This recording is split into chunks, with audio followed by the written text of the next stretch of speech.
Okay.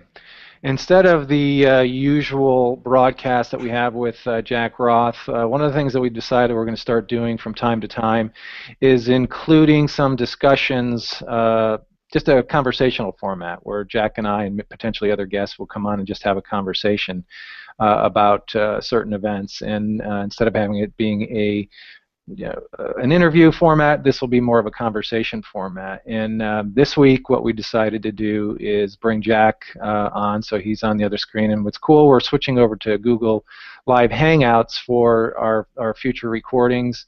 And this will only have one person on a screen, so who's ever talking is the person who shows up on the screen.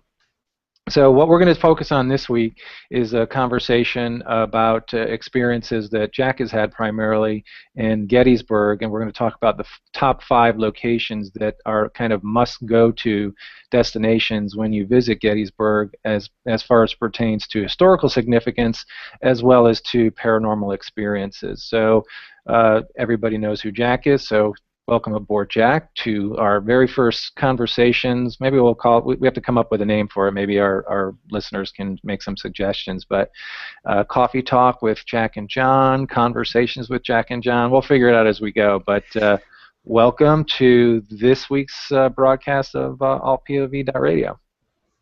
Yeah, thanks, John. I appreciate it. I'm excited about this because I've been wanting to talk about Gettysburg for a while. There's a lot to talk about, and we've both been there together, and I spent a lot of time there. So there's a lot to talk about, a lot of really interesting things to talk about from a paranormal standpoint. So yeah, let's do it.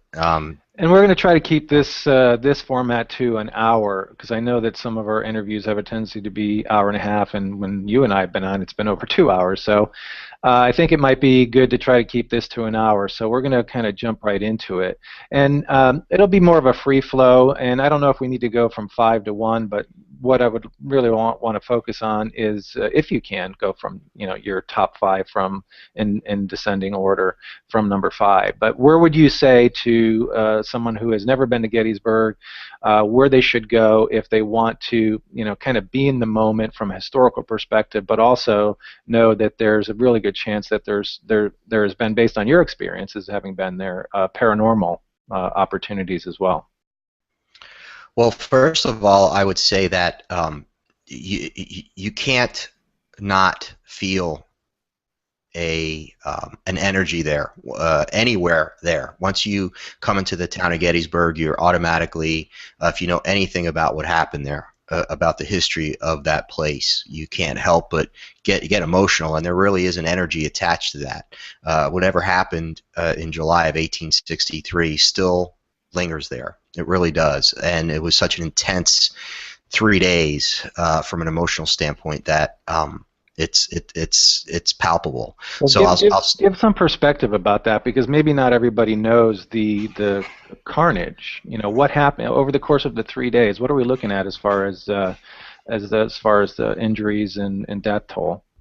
Okay.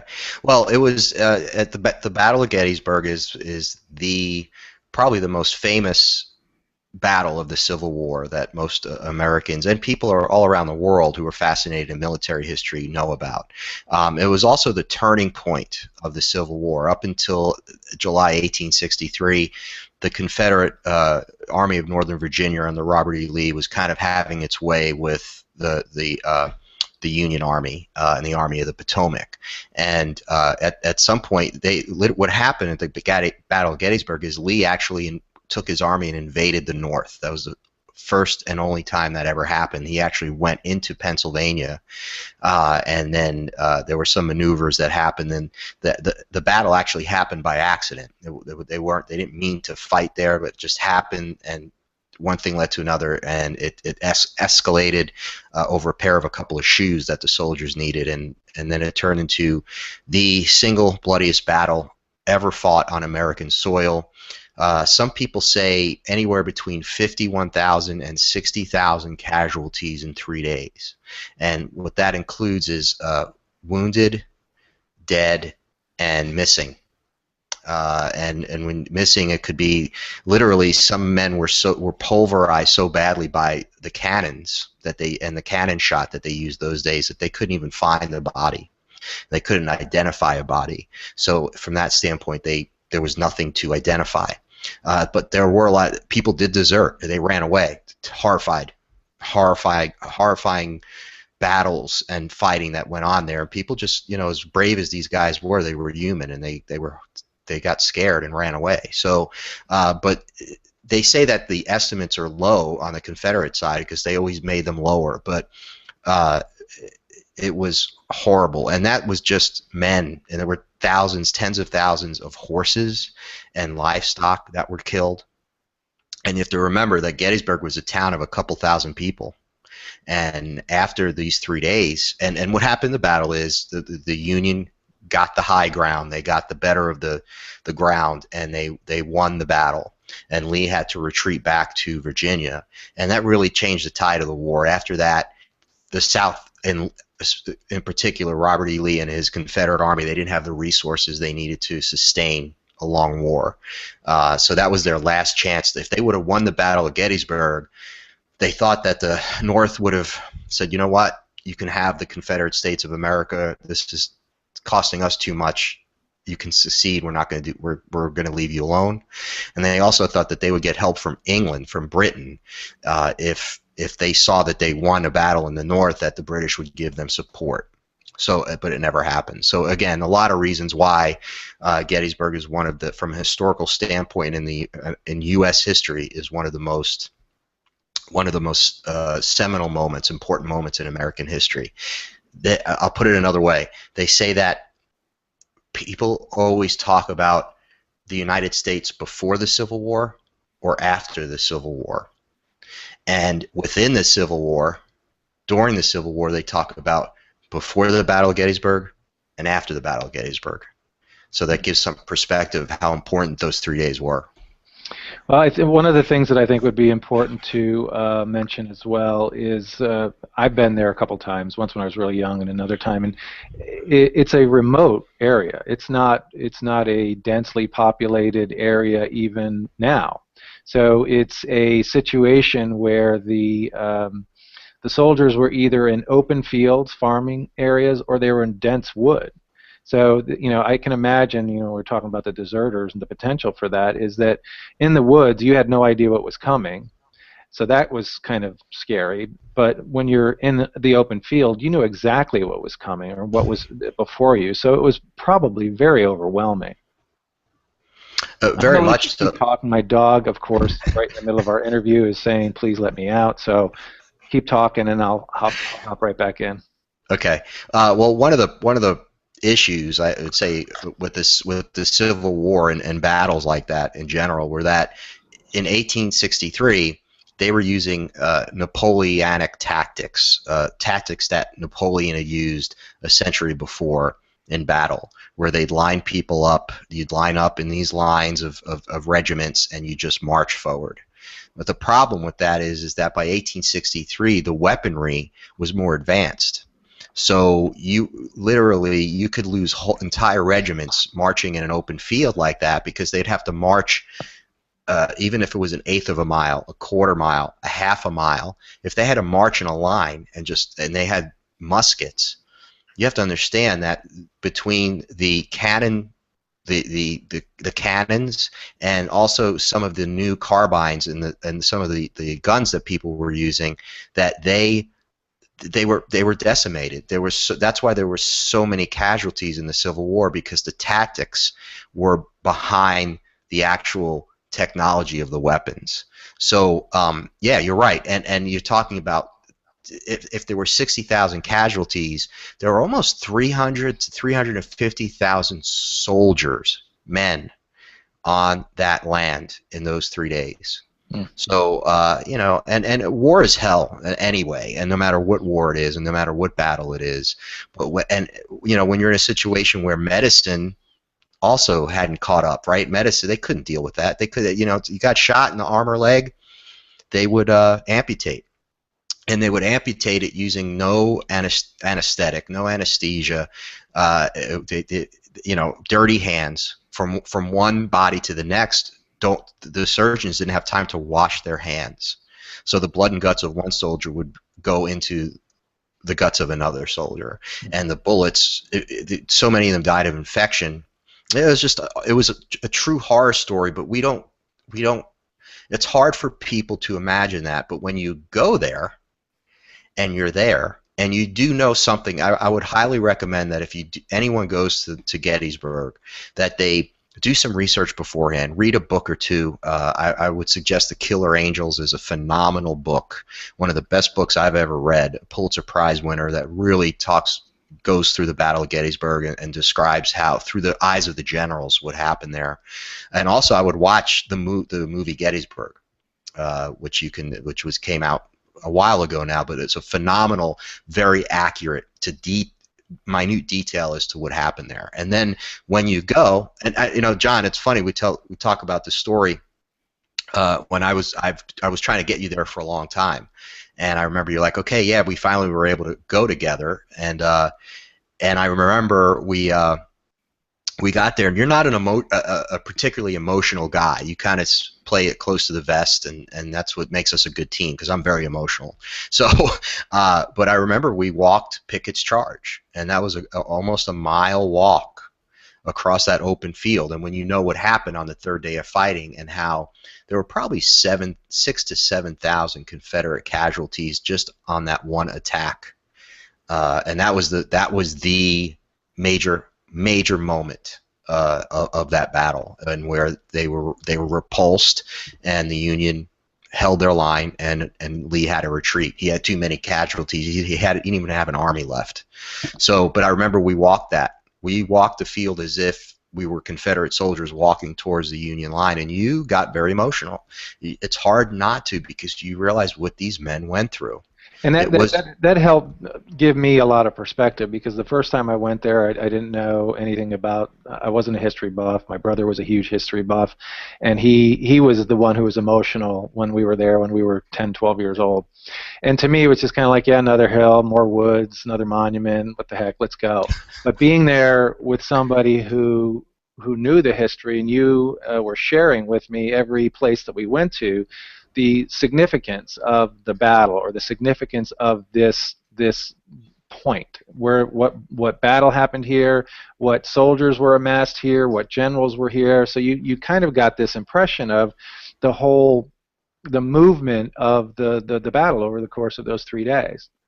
So that last one was the one that was the most visceral, because of knowing the numbers of people who were there, and they were sitting ducks, but that was their last charge. And for people who've never been there, you have to go there and have some understanding of it, and it will resonate with you that much more. If you have been there, you know the significance of the road that cuts the high water mark from where the troops, Confederate soldiers, started marching up through that hill, and they had no chance. They had no chance. It just was, the road was their death trap. It really was. Right. They had to climb over the fences, and that was the brilliance of the Confederates, or the Union side, is that they knew that was going to be. They had to climb over those fences, and as they climbed over them, they were sitting ducks. And as they knocked people off, they were climbing over bodies, which made it even more difficult and more harrowing. So yeah, that was pretty profound. So let's move into the areas now, because I know you and I could talk about this for 2 hours just on the significance of the events that were there, and from a historical perspective. But let's move into some of the more interesting places based on the experiences that you've had there as a paranormal investigator. So I know there's probably 15, 20 places that you want to talk about, but if you could narrow it down to like the 5 go-to places for someone who's going to go and visit, and potentially even do some field investigation work there, what would those 5 be? Let's start with one that you would say is in the number 5 position. Okay. Well, let's go with I would say Spangler's Spring would be the number 5, and it's hard to put them in order, but I would go with that, Spangler Spring. And basically, that is an area of the battlefield that not many people. It's one of the lesser frequented locations on the battlefield. It was where Union and Confederates had they dug in they had earthworks, and there was a spring there. So they would get water. Both the Confederates and the Union would actually come down in lulls of fighting and get water, and there would literally be a truce. So if we say, look, it's truce time, it's white flag, ceasefire, get your water, we'll get our water. And during that time, there are stories of how Yankees and rebels would talk and share a cigarette, share tobacco, and just tell a story and say hi and share water, and then walk back to their lines, and then an hour later shoot each other and kill each other. That's pretty amazing, but when you think about that. But Spangler Spring is also had some really interesting experiences at Spangler Spring. One in particular was actually my first apparitional sighting. I'd had a lot of experiences investigating haunted properties and haunted locations, but I'd never actually seen an apparitional form before. And this was the first time that I saw something, and it was pretty. It's something that I can't explain away. And basically, what happened was it was dusk at the time of day that I like to call the gloaming, which also, by the way, I highly recommend. There are certain times of day that I think are more conducive to paranormal phenomena. I don't have an answer to why that is, but one of those times is dusk, when the sun is setting before the sun goes down. It's that in-between time. The light is also very interesting during that time. And basically what happened was we were standing by in one of the fields in the spring area, and on the edge of the woods I saw a white figure move from left to right, I would say about 10 to 12 feet. And at first I thought it was, again, you try to explain it away, it's got to be a white-tailed deer, right? It's got to be something there. But it wasn't a deer, it wasn't just a little tail, it was a white, I would call it a glowing blob. It wasn't a ball, it was like a mist. Was it like something misty, or was it more solid than that? It was more solid, but it wasn't fully formed. It wasn't like I can say, oh my gosh, there was a Confederate soldier there. It was white, right? It was glowing, and it was moving. And I'd been around this stuff long enough to know that, okay, well, that's something, there's an energy. There's some kind of energy anomaly occurring in that area at the time. So, but what was great about it is I saw it. I didn't say anything because I was flabbergasted. And then afterwards I said, did anyone see that? And two other people said, yeah, did you see that? And it was two girls in different, we were all standing kind of in the same place, but maybe one was 5 feet away, one was another 15 feet away. They had all been looking there and said they saw a white figure move along the edge of the woods. Now, here's what's really interesting about that. I ran, I said, did you see that? And ran right towards the edge of the woods where it was. And sometimes you can, with some hauntings, and you know this, John, we've been to the Myrtles Plantation, a couple other places, it get pretty creepy. But with Gettysburg, I never feel threatened. I never feel, I don't feel like evil presences or anything there. It's all because you know what it is. It's the soldiers. It's the soldiers who died there. It's either their spirits or their residual energies. You know what it is. So I ran right to the edge of the woods, and of course there was nothing there. But that was the most profound experience we had there. We also got some interesting EVP, electronic voice phenomena. We did some experiments while we were there, and I had some people with digital recorders and also tape recorders ask questions back and forth in like 5-minute intervals. Then stop. We'd listen back. Then they go, and everyone was in an isolated spot. They couldn't hear anyone else.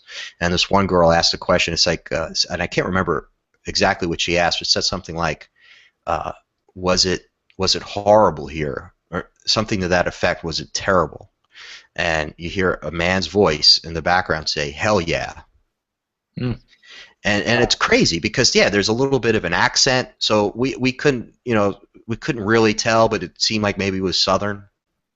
It was like a hell yeah, and of course there's no one else. And again, you can't explain it. You don't know what you're picking up on or how it's being picked up, but it was as clear as day. So I would recommend Spangler Spring is definitely, I would say, the number 5 spot in Gettysburg to definitely go to. Okay, let's move on then. And one of the things I think we could do too, maybe we could do a follow-up blog post, and you can maybe take a map, and we can, just mark off where those areas are, and kind of recap this so that people can, if they want to do a little, maybe even provide some links so that they can learn a little bit more about it. Okay, moving on to number 4 in the countdown.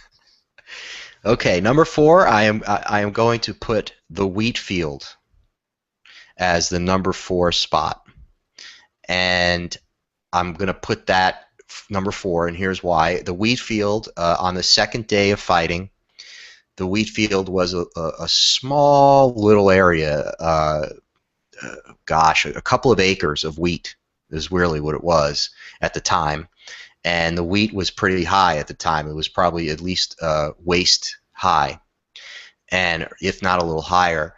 And on the second day of fighting, when the Confederates made a major push against the Union left, the left side of the Union line, the Wheatfield was one of the areas where Union and Confederate forces clashed.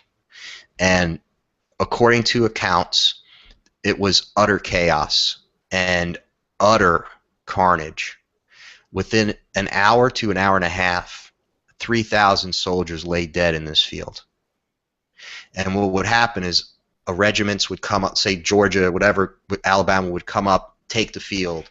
Then the Union would counterattack, take back the field.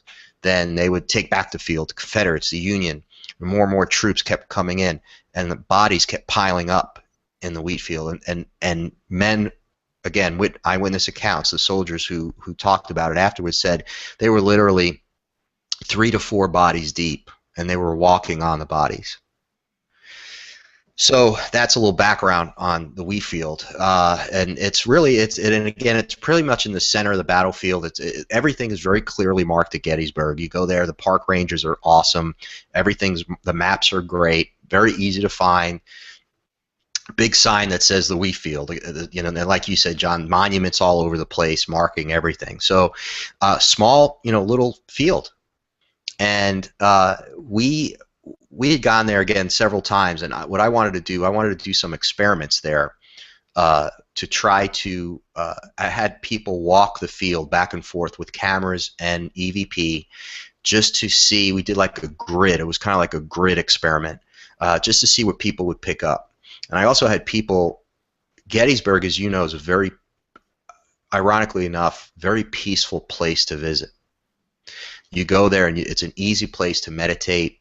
Just sit, quiet your mind, and I recommend that as well, because that gets all of the noise out of your head, and it enables you to focus better. I think from a psychic standpoint, more can happen. So we did this, and a couple things happened. We had a couple people see a ball of light, again, fly out from the edge of the woods into the middle of the field, and it's like a couple people said, "There, did you see that?"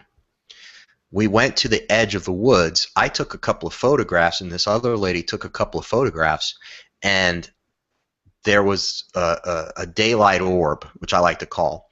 And I like daylight orbs because most dust particles and things that you capture on a camera there are orbs that look like spirit orbs but aren't. That's captured in low light conditions. But this was middle of the day. And there was this ball of light. I mean, it was emanating light from the source. And what happened was corroborative evidence, which is always good to get. We had an attorney, this lady, on the trip with us. I'll never forget this. She literally went catatonic. She was in the woods, by the edge of the woods. She suddenly couldn't move, couldn't take her eyes off this area, one particular area where she saw a soldier's face. And the soldier was just looking at her, and she could not look away. She was mesmerized by this. And then it faded away. It dissipated. But it wasn't a pleasant face. It was a soldier, someone who was angry, unhappy, probably horrified, right? So it wasn't a pleasant view into what the soldier was going through. But it was staring at her. And we had to calm her down for a good half hour. Like, she was really shaken up. How far away was the apparition from the face that she saw from where she was? Was it inches, feet, yards? Probably. Let me remember this now. I want to say about maybe 3 yards away. So it wasn't far at all. It was like basically she was on the edge of the woods and it was by a tree, right by in the wooded area. And you come out of the wooded area onto the Wheatfield.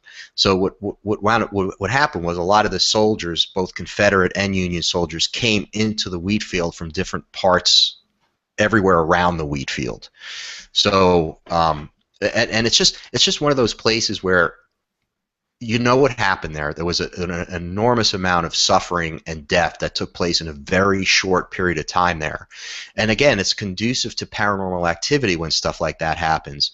We also had someone take a photo of a soldier, and I can post these photos and do several posts and talk about these photographs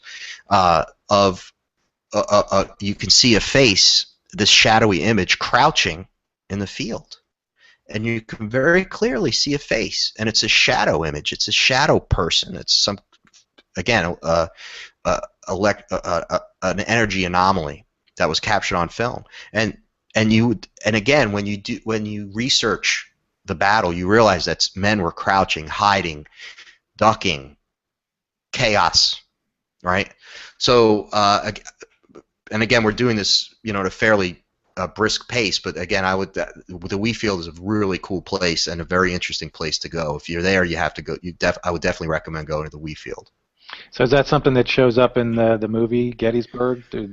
Are each one of these potentially in the movie? Would they? Probably in the movie they're not going to be like this. We're advancing on the Wheatfield. There's probably not that type of detail. There's not, but the movie is phenomenal for it. It has the first day battle. And the spots there that you go there and they're there. And like you mentioned, Gettysburg is basically untouched. It's one of those battlefields that they kept pristine. Mm-hmm. And so everything you can see in your mind's eye the battle take place. So and the Wheatfield, again, it's easy to find. And what I would say is, one of the reasons I think that's one of the reasons, and I haven't been there in a couple of years, and I heard they're actually making it even more like it was back in 1863 by knocking down more trees, because it was more farmland than heavy brush in 1863, and they're trying to even make it more like it was during the battle, which I think is fascinating. It's really cool. Okay. Let's move on. We've got Spangler Spring in the Wheatfield. Number 3 for you would be what? Number 3 for me would be Little Round Top. Now, Little Round Top is, again, this is made famous in the movie. We're talking about the movie depicting certain areas of the battlefield.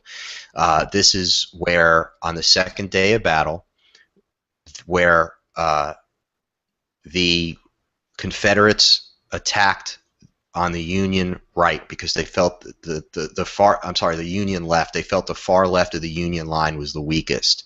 So Lee had all of several thousand soldiers attack going around to try to break the line at that point. And it was critical that the Union positions on the far left held the line, because if they didn't hold the line would have caved in and the Confederates would have routed the Union Army.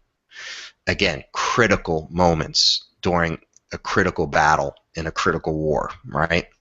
And in the movie, Jeff Daniels plays Joshua Chamberlain, who is the Union colonel at the time with his 20th Maine Regiment, and they were the far left of the Union line.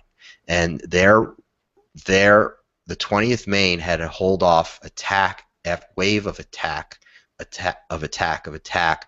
Alabama and Texas Confederate soldiers that just kept attacking them all afternoon.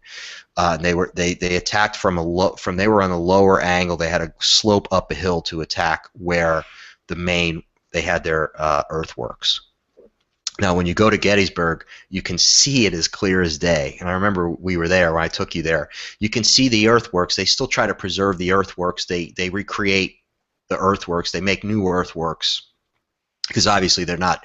A lot of the earthworks aren't there from 1863, but it's exact to where they had their lines and the formations.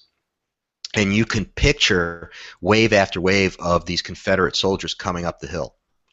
And it's a very emotional scene in the movie, and it's just an incredible moment. Colonel Chamberlain, Joshua Chamberlain, received the first Medal of Honor ever given out because of his bravery on that hill. And the reason he did it was because they were out of ammunition, and he knew that if they attacked one more time, they couldn't hold the line. So he said, bayonets, attach bayonets. And he charged. I get the chills just talking about this. He charged down the hill, and he so surprised the Confederate soldiers that they retreated, and they routed the Confederates. They had hundreds. They got hundreds of prisoners because the Confederates were so caught off guard.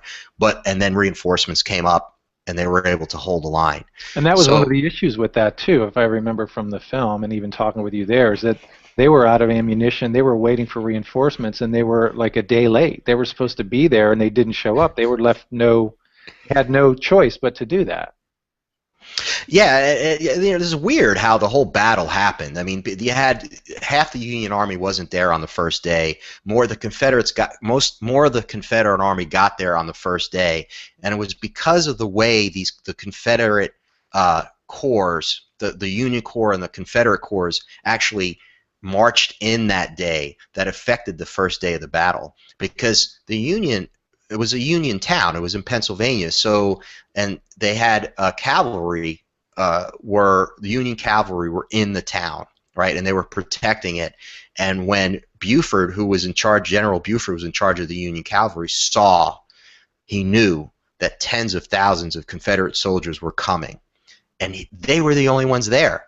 The rest of the Union Army weren't there yet, so they had to hold on to that area. That's another area that's not in the top 5, but we can talk about that on another show. The first day of battle is very interesting. But getting back to Little Round Top. So I remember one of the first times we went to Gettysburg, and I went with two friends of mine, and the three of us were there, and it was, again, the gloaming. It was dusk. And we got there, we went right there because we remembered the movie. We were all emotional about it, and we went there, and we started just hanging out there. You sit on a rock, you take it all in. And we split up, and I was by the Union earthworks, so I was by the Union line. One of the other gentlemen went down the hill to where the Confederates would have been coming up. And the other guy had gone off to the right, more towards to the right of the line, where there were some other Union regiments who were also very brave that day, who tried to hold the line. So all of a sudden, I hear the guy who went down the hill is like, that's not funny.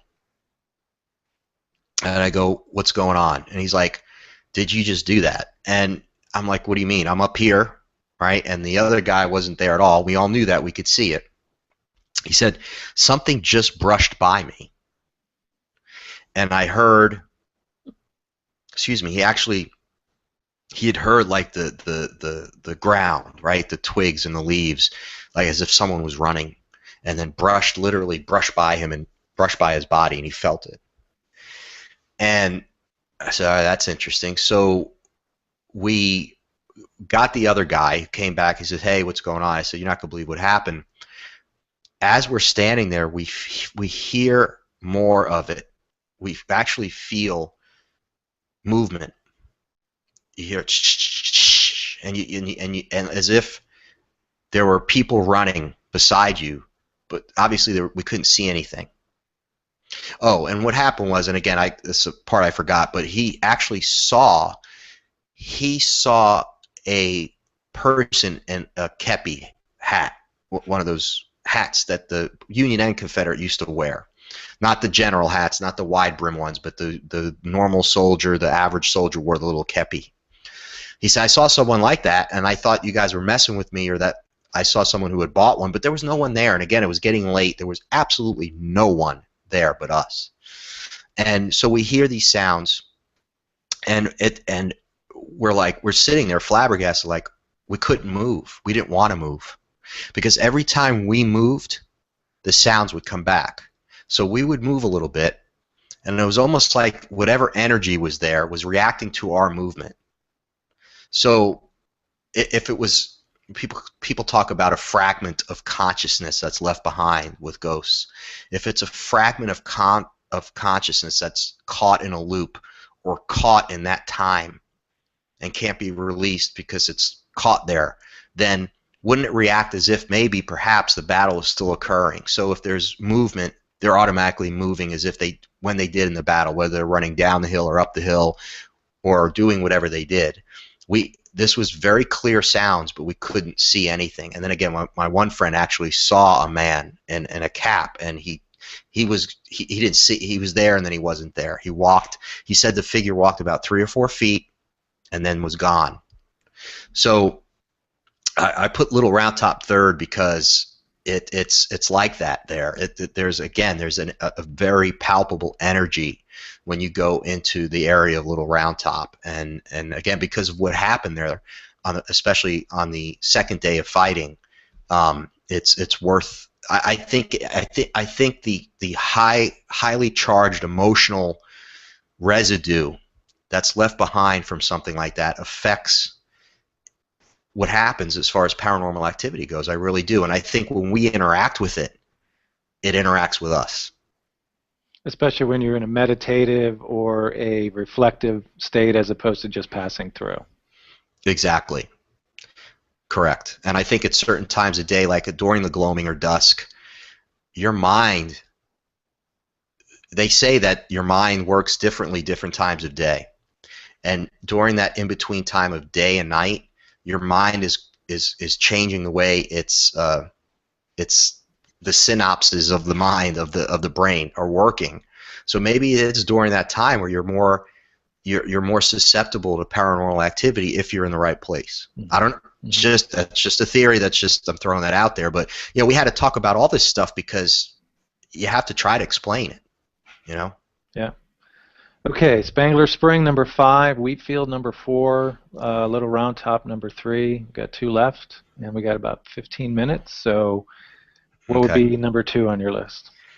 Okay, let's go with the area known as Pickett's Charge and the high water mark of the Confederacy as number 2. And that is the area that we described earlier that you and I and a couple other friends of ours actually walked that march where the Confederate soldiers marched along to try to break the Union center. It's about a mile of open field. Now, however, that also includes it's Seminary Ridge, which and you can drive along what's called Confederate Avenue. That's where the Confederates were.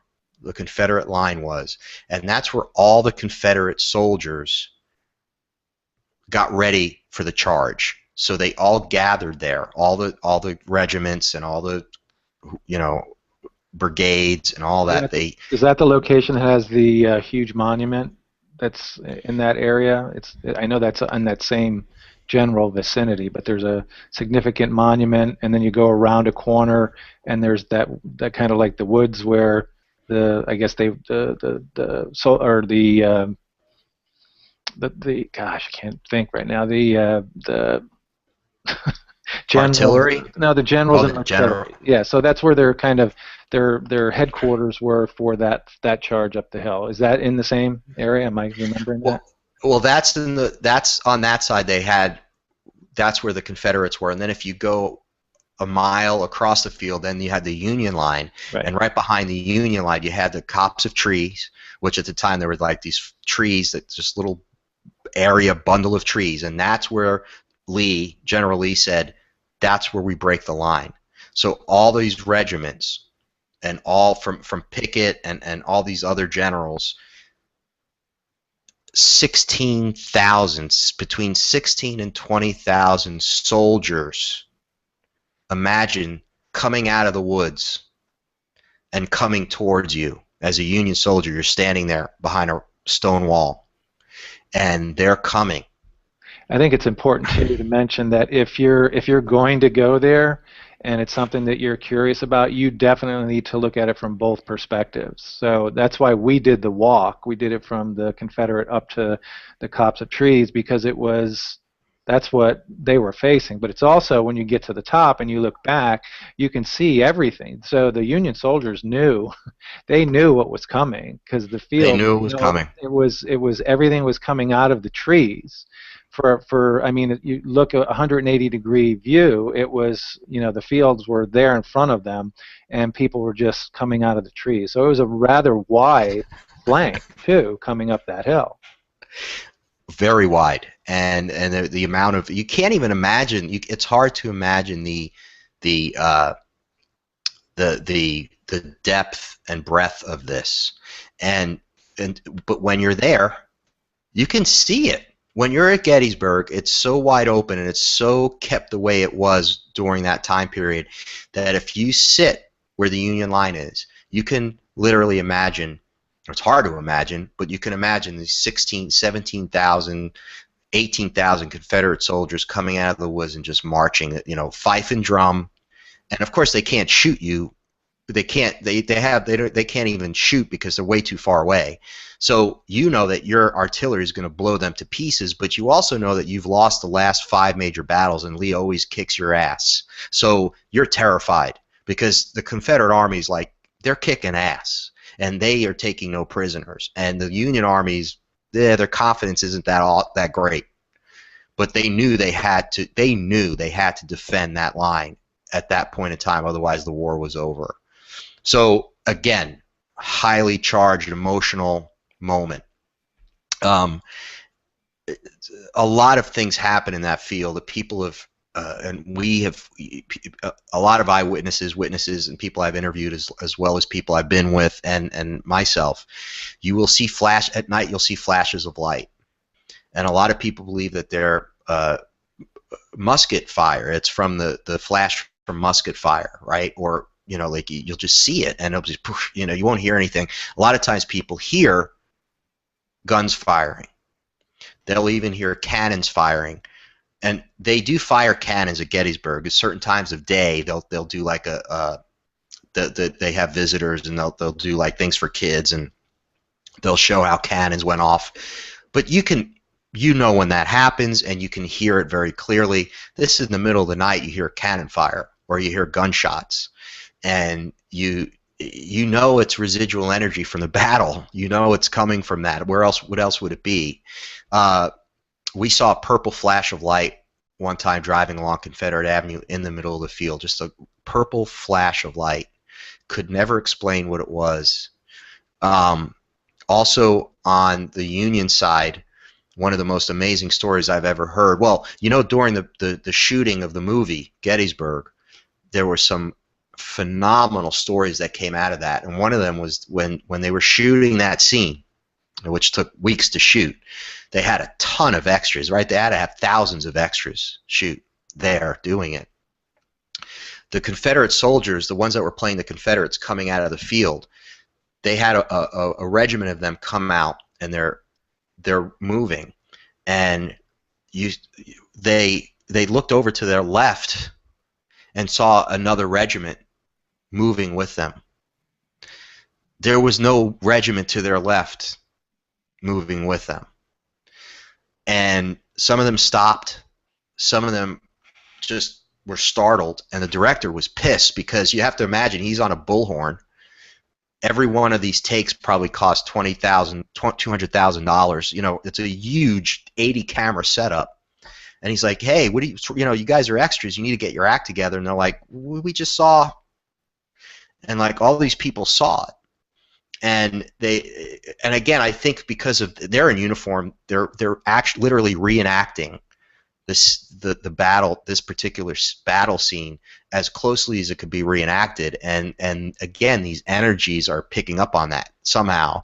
They're reacting to it, and you have that going on. You had where you have people who walk like we did, just walk that distance, right, from Confederate to Union side, as if you were a Confederate soldier that day.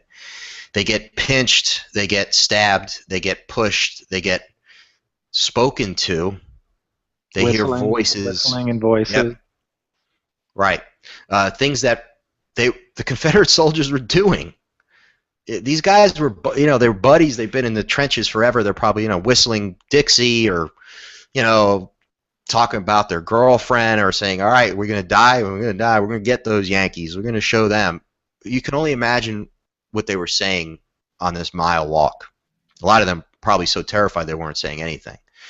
But a lot of the veterans, you know how they were. So anyway, I don't want to get too winded here, but a lot from historical significance, obviously you're going to visit Pickett's Charge and that whole area of the battlefield. But if you spend enough time there, I guarantee you, and you're open-minded, you will experience paranormal activity. And I think one of the things that's pretty fascinating about that location as well is the high water mark designates how far north the Confederate soldiers went. And when you look at where the high water mark is by the copse of trees, they got really close.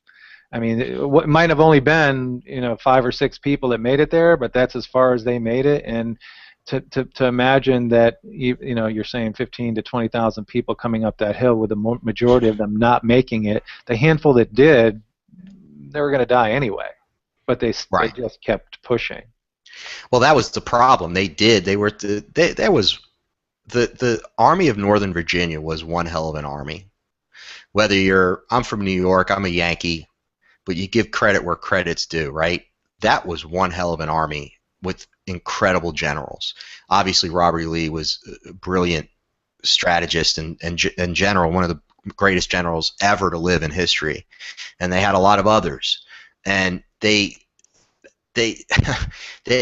just the way that they conducted themselves, they weren't, some ran away, but for the most part they weren't stopping, knowing they were going to get decimated, knowing odds are the guy on your right and the guy on your left were going to get their heads blown off by shrapnel, cannon fire, cannon fodder. They were going to get killed. You were probably going to die.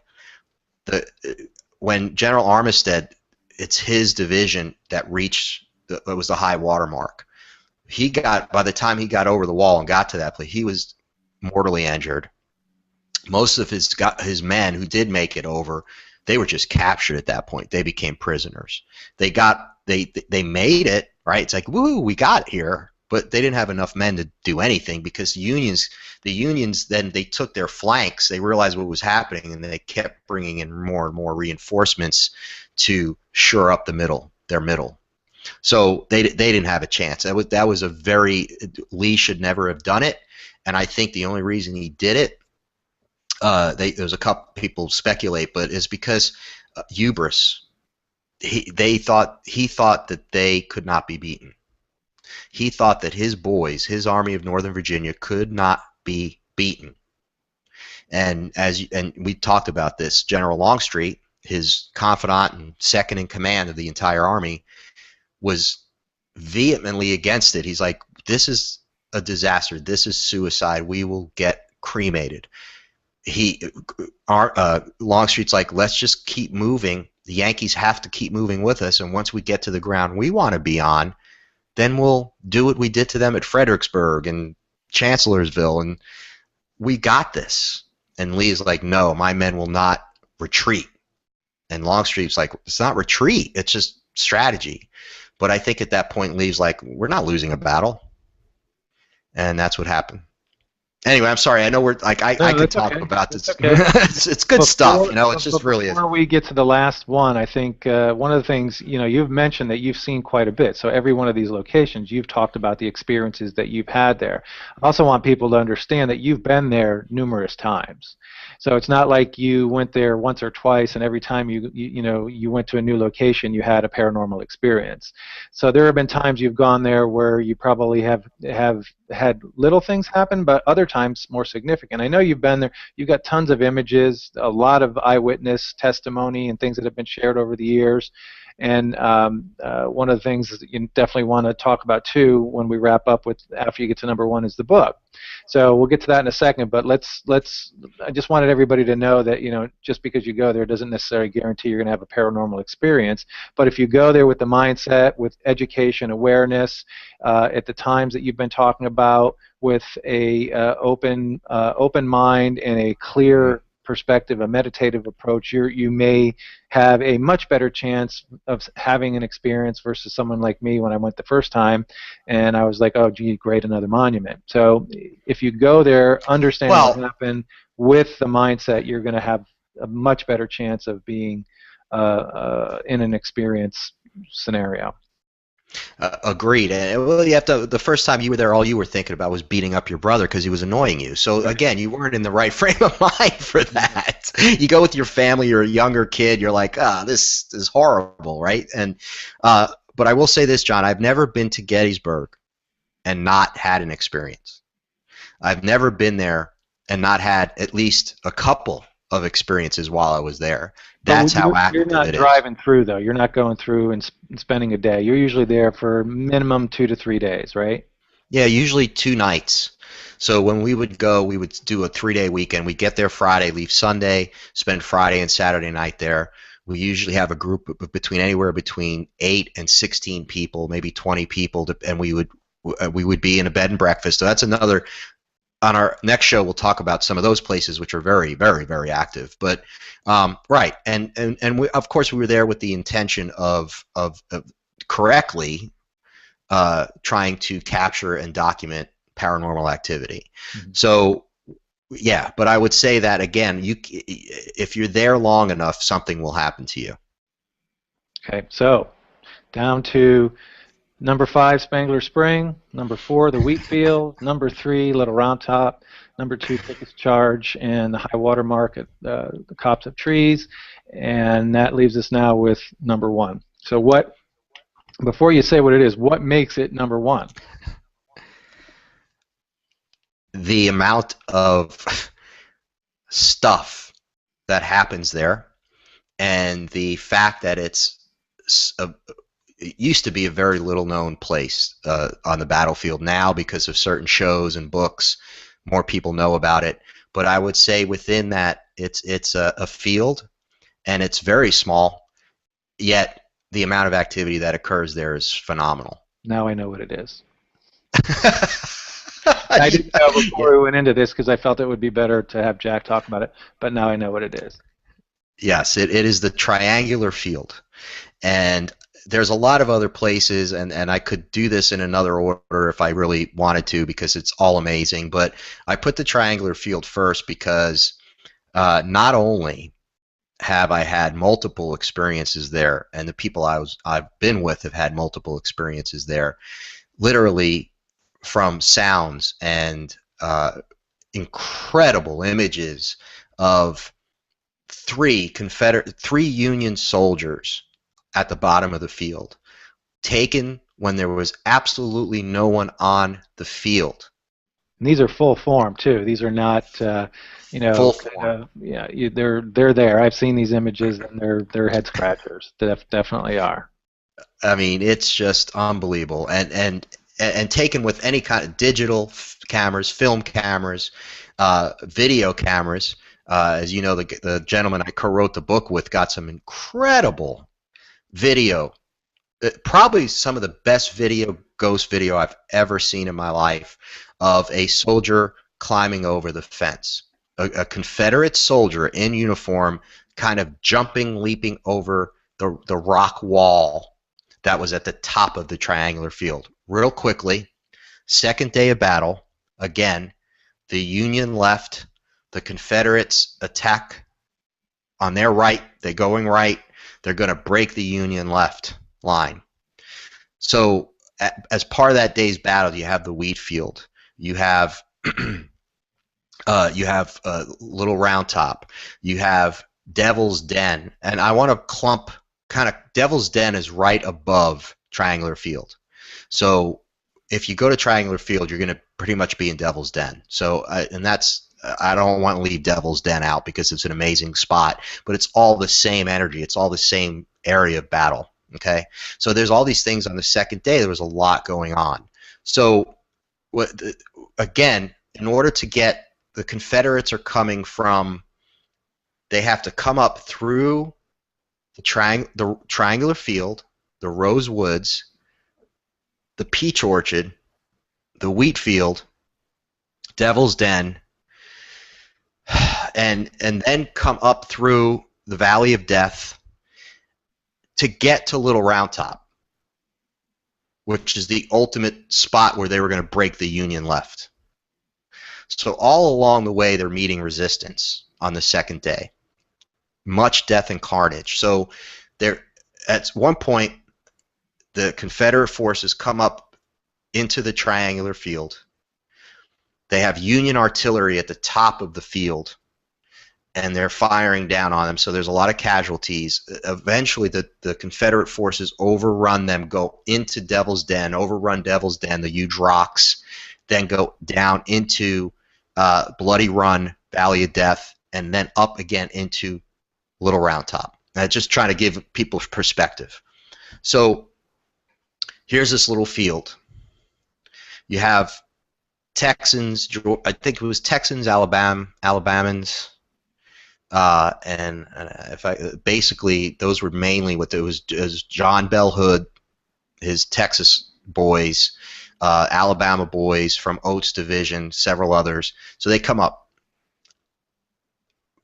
I'll tell you this story real quickly. This is one of the amazing stories that had happened there.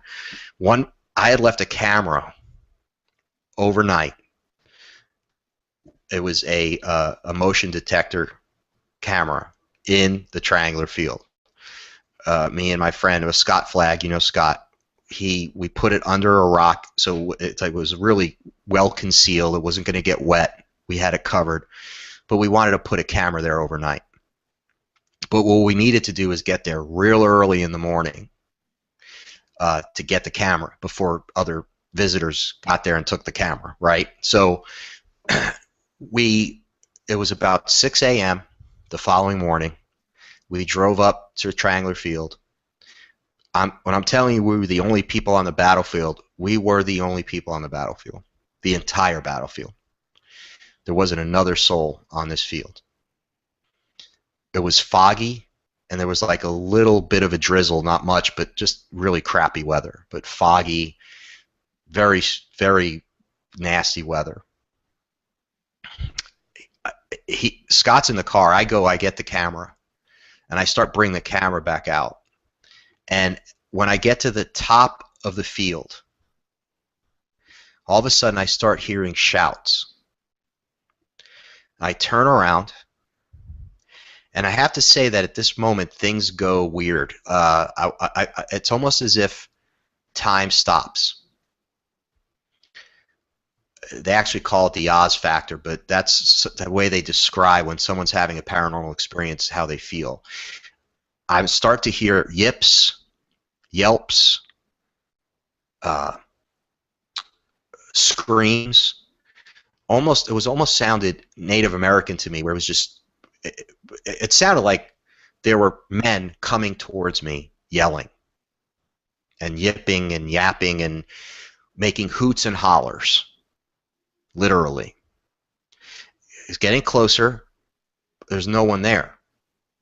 So in my mind, I'm like, well, maybe, I don't know, wild turkeys, cows. I mean, you try, what could this be? But it was men. It was men yelling. Closer, closer. Lasted for about 20 seconds, maybe. Faded away. So, and I know a lot about the Civil War and about the battle. I do my research. I get in the car. I tell Scott, I said, you're not going to believe what just happened to me. And he goes, what?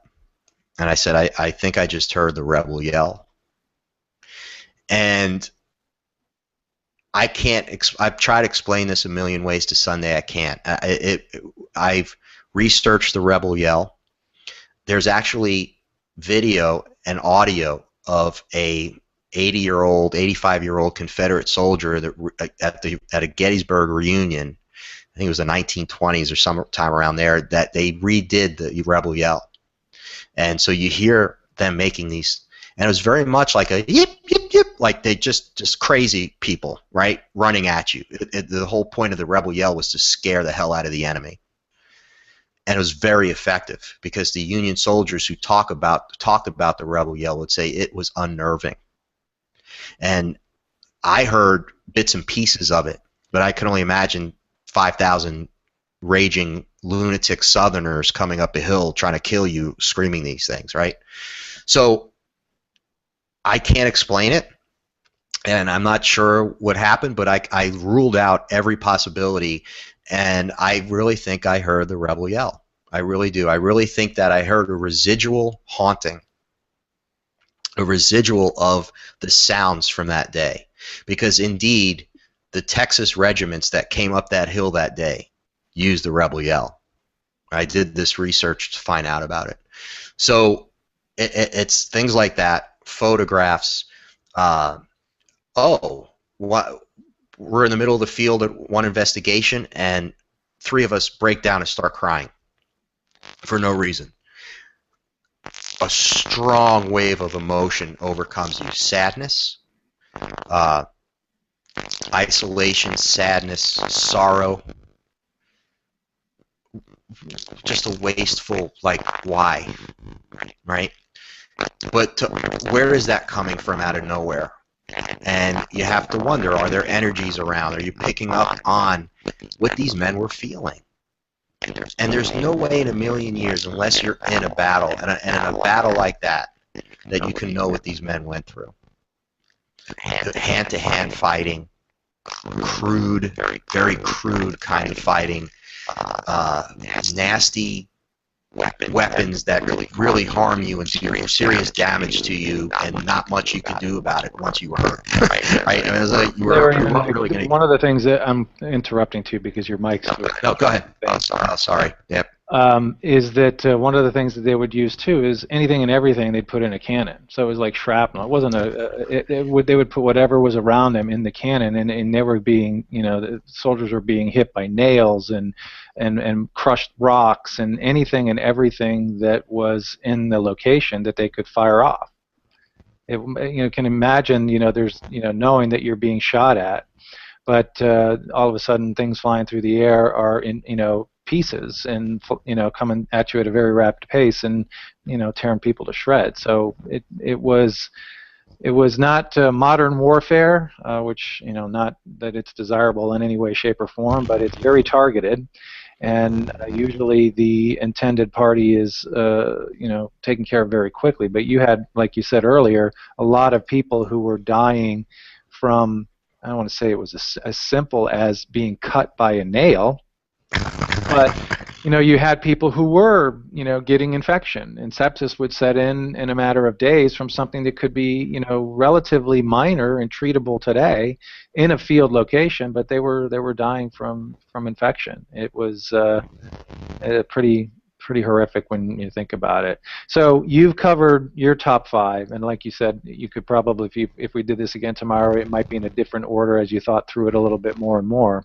But I'm just going to recap. The 5 is Spangler Spring, the Wheatfield number 4, Little Round Top, Pickett's Charge, the high water mark by the copse of trees, and then the Triangular Field / Devil's Den area.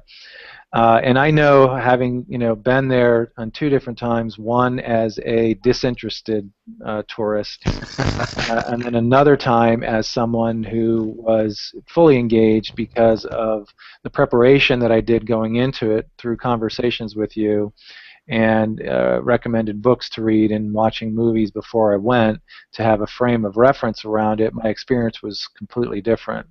Walking up Pickett's charge was very emotional in the sense that the more and more you thought about, kind of in your mind's eye, closing your eyes and feeling that you're one of thousands going up that hill with, knowing, like you had said earlier, you knew, as the Union knew, that they couldn't fire on them yet, so they were seeing what was coming toward them. But the Confederates also knew that as soon as we get within range, we're going to be blasted.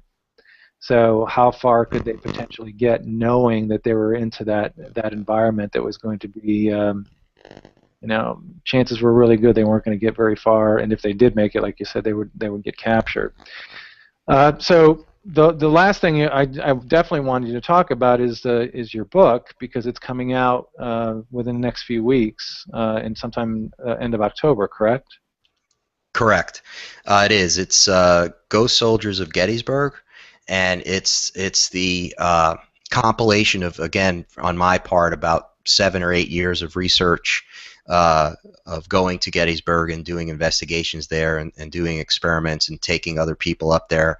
And it's co-written with Patrick Burke, who also is a battlefield investigator, and he'd been doing this for years as well on his own. And then we met and decided, well, if we put all of our information together, we can put a whole book together, and we did. And we're really proud about this book. What we love about this book, and our goal and intention for this book, was to not just be your typical ghost story book. What we wanted to do is we wanted to include all of the accounts, we wanted to include all the evidence, but we also wanted to include scientific theory, and interviewed certain people and talk about all the theories out there that might explain what happened. What is that phenomenon? And we talk about the different types of hauntings, and we talk about what's electronic voice phenomena. So it's a thorough book about the paranormal and what the phenomena could be.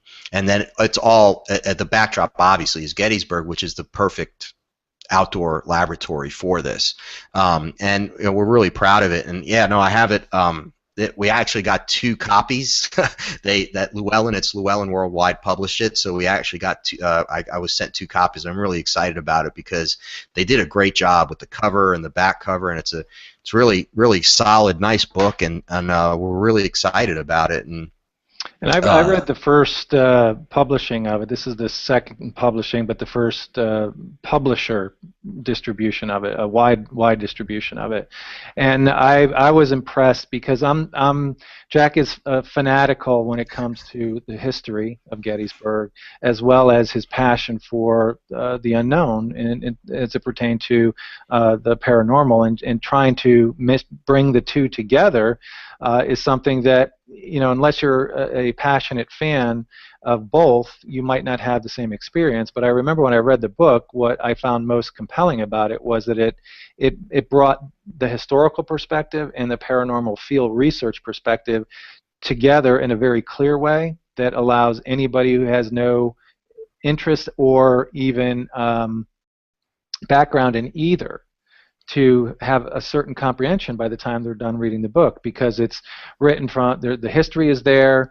What I thought was really good was that you had the people that you did investigations with, that you had interviews or witness testimony, from them about their different experiences. So it's not all just you and Patrick talking about your experiences of what happened, but also the people that were with you. Some of them for the very first time.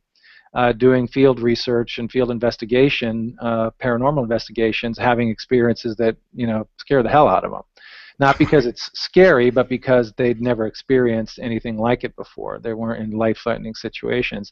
And there were so many other things that in the 3-4 days that we were there that I remember experiencing, and the awareness that you have to be looking for anything, and keep your eyes open when you're there, whether it's daytime gloaming or even in the middle of the night with the people who saw the lanterns in the fields and things like that. If you're not of the mindset that something potentially could happen, you're not going to see it. There's no guarantees, but I think that the more people that go into it with an open mind and are curious about how paranormal and history collide, I can't imagine there's too many places in the world that have as much significance in the paranormal world. And then there are, but obviously on U.S. soil, this is pretty profound.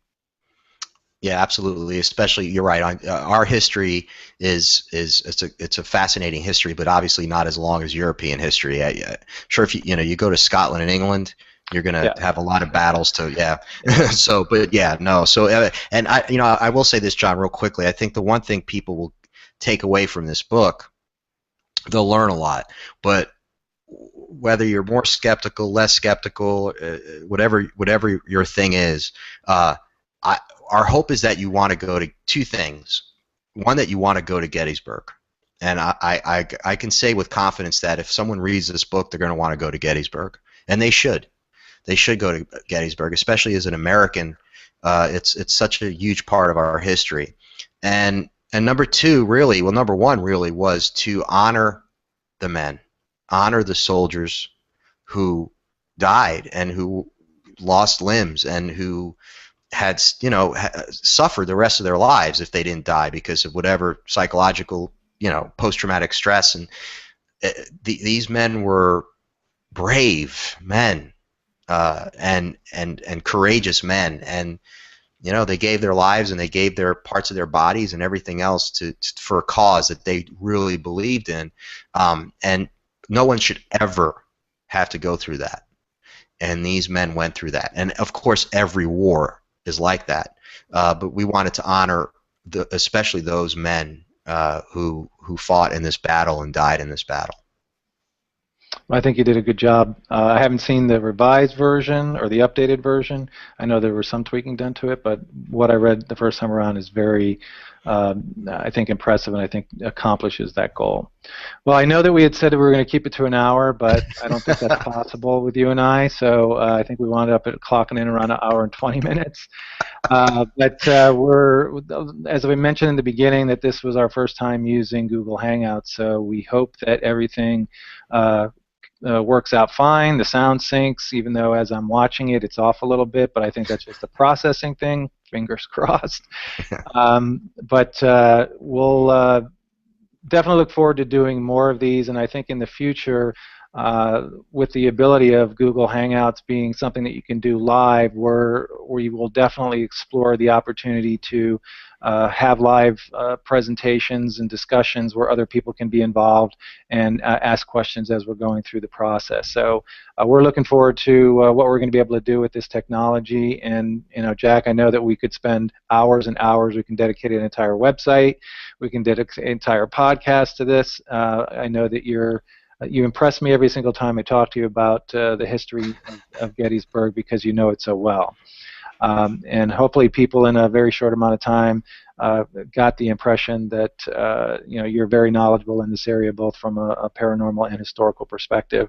And if anybody has any questions, feel free to send us emails through the altPOV.tv website, and Jack would be more than happy to answer them, or even post comments on the blogs that will accompany. There's one that's announcing this podcast, and then, like I said, there will be a follow-up one with the list and map and links to additional information. So, Jack, thanks again. Appreciate it, and look forward to doing more of these, down the road. No, thanks, John. It was my pleasure. I really enjoyed this. Okay, thank you, everybody, and we'll see you next time.